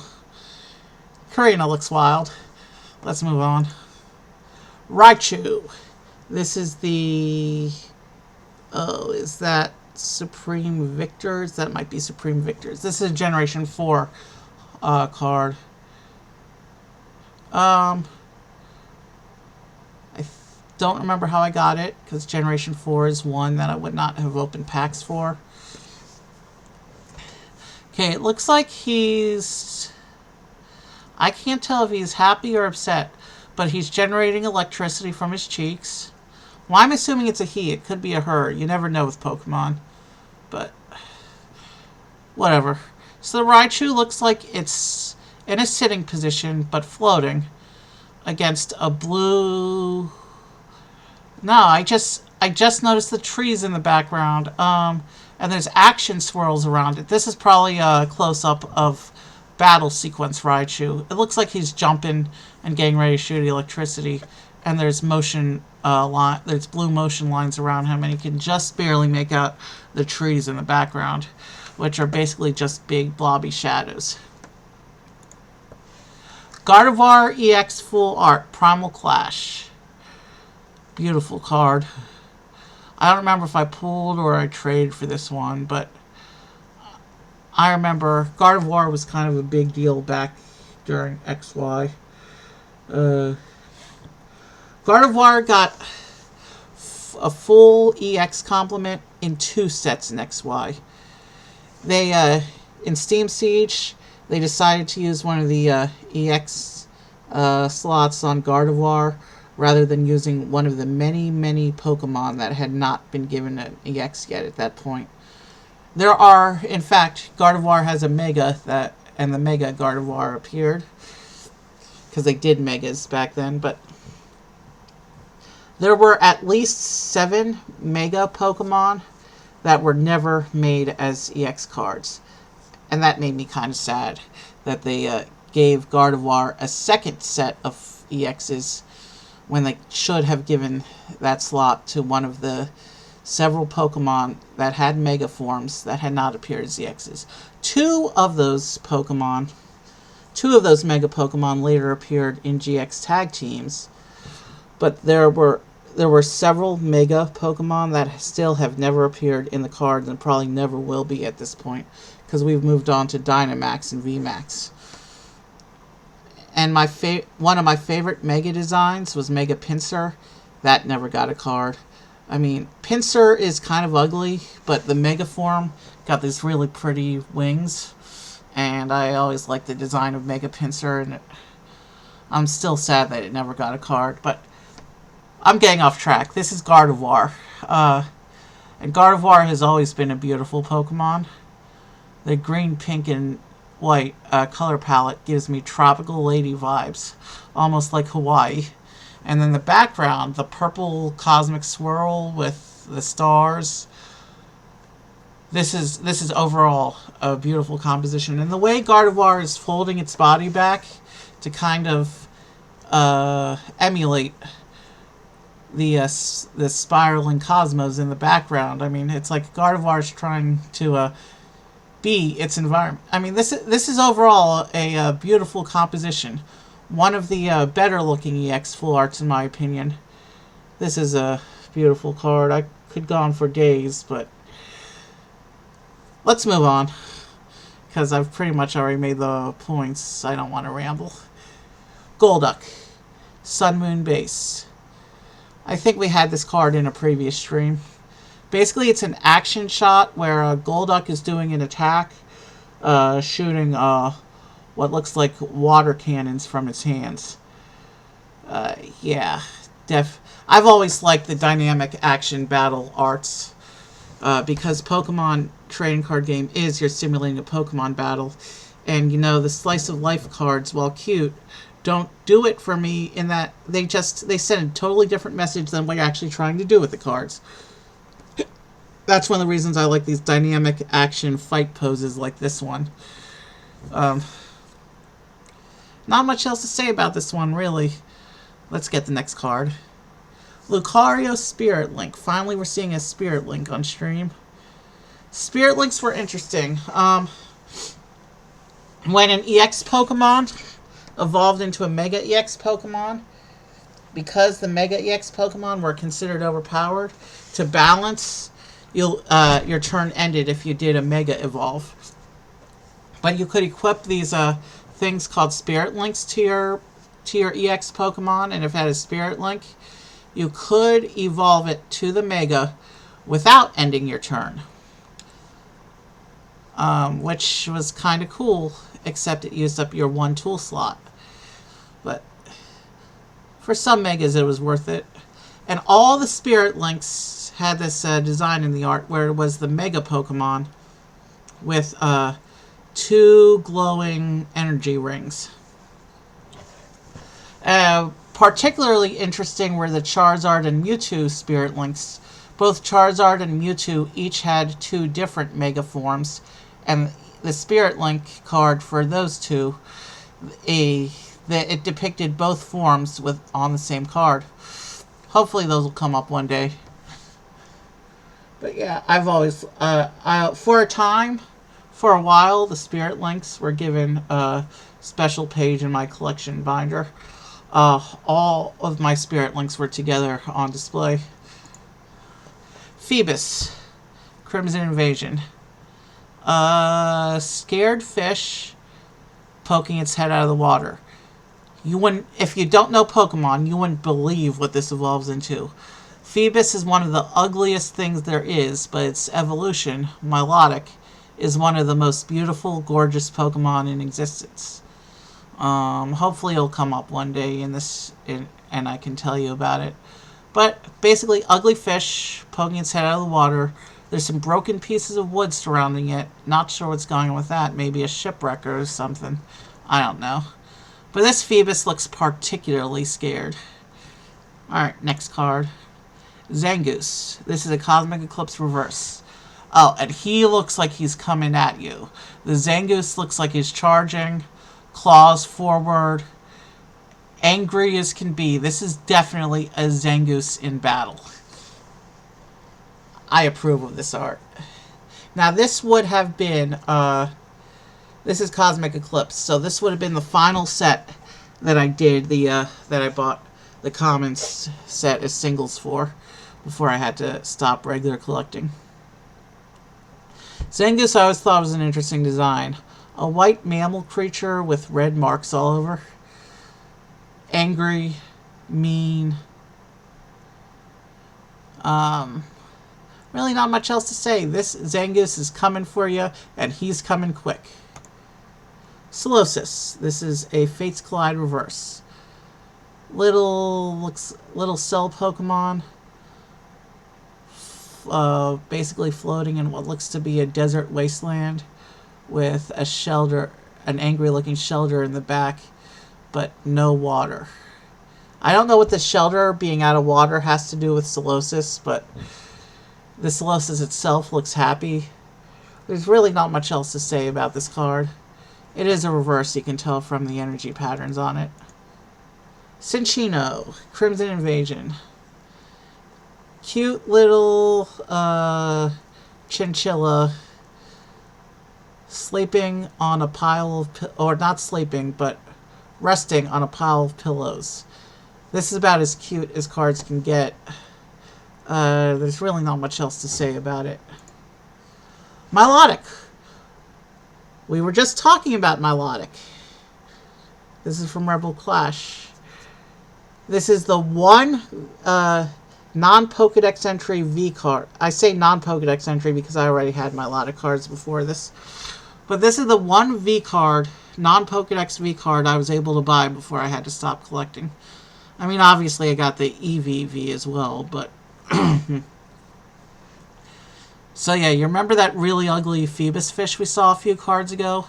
This is what it evolves into. The whites, the pinks, the blues. Similar color scheme to Sylveon, another gorgeous Pokemon, but this color scheme really gives it a beautiful, gorgeous... And you can see the antenna kind of make the shape of a heart. I mean, what's not to like with Milotic? Milotic's beautiful. I've always liked Milotic. For a long time, I felt it didn't get enough attention. Didn't get an EX, didn't get a GX, at least it got a V. But yeah, Milotic is like a serpent water dragon thing. I've always liked the design.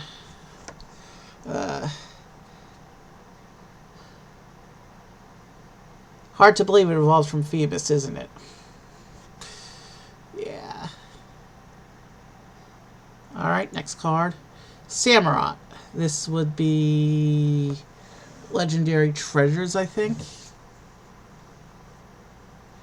I can see a cut-off trainer in the corner. I never noticed that before. I think this is some kind of battle scene. Not sure what the Samurott is doing, but you can see all sorts of action blur lines along the bottom. It's a reverse. You can tell by the energy symbols on the text area. So Samurott's in battle. And it looks like there's a bigger Pokemon behind him, but I can't really tell from this angle what that's supposed to be. Not much else to say about this art. This is, I like the dynamic action poses, but this one's too busy. It's so busy, you can't really tell what's going on. There's a point, the action scenes are the best in my opinion, to a degree. But once you put in so many motion lines and details, background details, that you can't tell what's going on in the picture, then you've overdone it. Over design is bad. It makes the card arts ugly. Still not a bad looking Pokemon. Too much action in this one though. Shelgon, Dragon Majesty again. Reverse, like all the cards from Dragon Majesty. Basically sleeping while standing up in a field. At least that's what it looks like it's doing. It looks like a clay art. They haven't done a lot of clay art in... Or is that a yarn art? It might be a yarn art. I can't really tell the texture from here. They used to do clay arts relatively frequently back in the day, but like Gen 3, but by Gen 4 they had dropped off. But in Gen 7, I think, they started doing the occasional yarn art. This is a pretty composition. Just a Pokemon on a good day taking a nap. Not much else to say. I am getting tired, so And we are coming up on 2 hours, so when we hit the next really special card, I'm going to call stream. Noivern GX Full Art, Burning Shadows. Now, this is a full art, but Noivern's never really been one of my favorites. I don't want to end on Noivern. Funny, I said next special card will end stream, and the very next card I clicked was a full art. It's giving us a lot more exciting cards today than it usually does, or I mean a higher proportion. Noivern is an interesting design. It's like, it evolves from Noibat, so Noivern is basically a bat dragon. And I like this dark color scheme it's got going on. It reminds me of Darkest Bakugan. The black, the purple, the green all work together.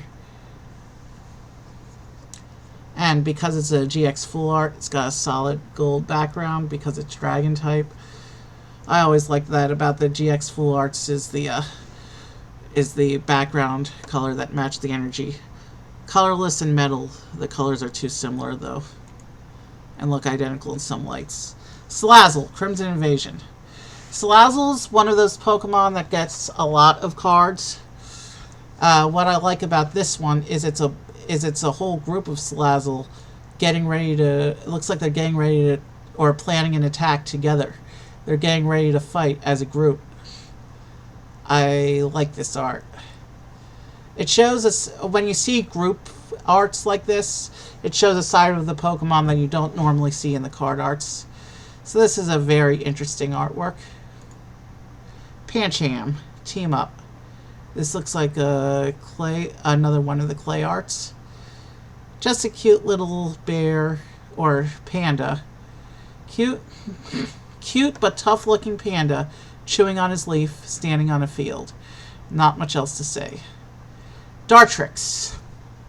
This is one of the half-art shinies from Hidden Fates. The Gen 7 starters have always been a point of disagreement for me, because my favorite is Primarina. They all got the GX full arts and rainbows, but Primarina, as a Pokemon, got printed like 4 or 5 times. The other two fully evolved starters from Sun and Moon, Decidueye and Incineroar, both of them have at least 10 or more card versions, but Primarina is still sitting at 5. I've never liked how with each generation there's always one starter from the generation which always gets unfair treatment. But that's a whole rant for another day. I'm preparing a special where I talk about all the problems I have with Pokemon Company treating certain trios unfairly. The birds are particularly egregious. But Dartrix, shiny Dartrix, looks pretty cool. The red, white, and green makes him look Christmassy. I'm not gonna lie. This art makes the Pokemon look Christmassy. Not much else to say about it. Blitzel, again, this is the team-up version. Like the other Blitzel, he's having a really good day playing in his field. And you can tell he's actually playing. This one's up and moving around. Mysterious Treasure from Forbidden Light. It's an ancient gem jewelry thing. Not much else to say about it. Execute Reverse from Team Up. As far as, you can't really make Execute arts exciting. It's just 6 eggs. 6 angry looking eggs. This one's got an interesting purple and black vortexy background though. Not much else to say. Luxio from Next Destinies, I think that is. Okay. Electric Dog, I think it's Shinx Luxio Luxray. I've never been sure if that series was dogs or cats. Electric, of course. Here he is, just standing on his rock in a thunderstorm. He's standing there like he's the king of the world or something. But we all know that he's not the final form, so he's just pretending. There's something cute about this artwork, even though I know the artist intended for this to be one of the tougher looking artworks. Next card. And Cinderella Gx. This is the team up version, where it was given dark type. Because, yeah, it's a very busy looking card. In Cinderella's in battle, you can see his forward claw. You can see the motion lines on his forward claws. So he's basically scratching the equivalent of what would be the camera lens if this was a photograph. Tough action pose and a lot going on in this. Not much else to say, really. Arcanine. Okay, this is a Wizards card, so this is a good place to end. Arcanine. This is a Wizards promo. I don't remember the context for this promo. This one, I know was a League card. I either traded for it or bought it from the book of Gen 1, 2, and 3 cards that the store had. Either way, this is a fun action pose. You can tell Arcanine is getting ready to fight.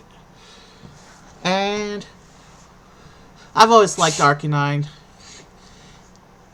Growlithe and Arcanine are technically dogs, even though they have even though they're colored with tiger stripes. I've always liked Arcanine. I felt like Arcanine never really got enough attention. It should. There's really not an. They really haven't done Arcanine as ultra rare, and they should. It would have been nice as an EX or even a GX. And now that we're in the V era, maybe it'll finally get some love. We still got about a year to go in V era. I hope they give Arcanine more love. I mean, it gets a lot of prints, but never anything special. Alright. This is a cool art because, like many Wizards arts, it's a Pokemon against a nondescript background. I can't really tell. The background is an interesting red, white, and black. It doesn't really contrast with the Pokemon, but the color scheme of the background does complement the color scheme of the Pokemon somewhat. Let us go ahead. I'll leave that on screen while I figure out who we're going to raid. We have several of my musicians on right now. Several of my favorite musicians on right now. I'm going to pull up their streams to see who's been... Which one is least likely to be ending show right now. They've been going for about 2 hours.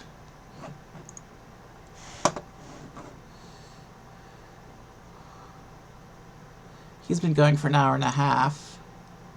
And so is he. 28 followers. 22. They've been going longer.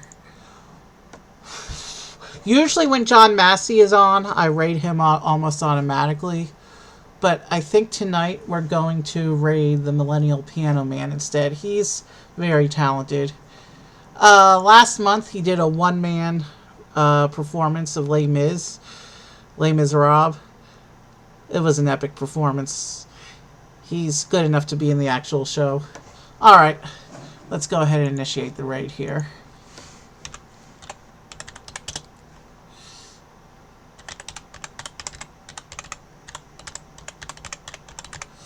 I'm not sure how long he'll be on because he's been going for almost 2 hours.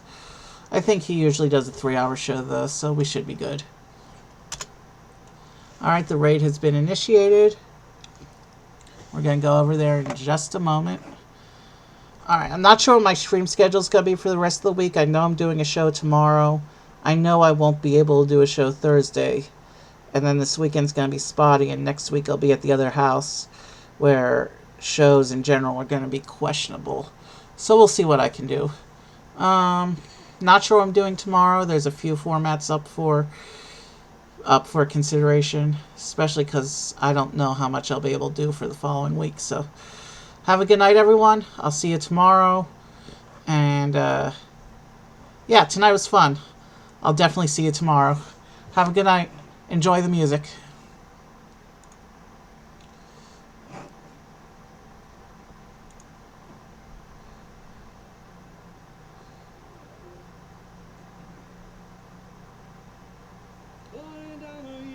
child. Hey, oh Renee, beautiful name. Uncle Levy, thank you for the rain tonight. I'm at myself a good time. I'm alive. This Uncle Levy came in with the rain. That's so cool.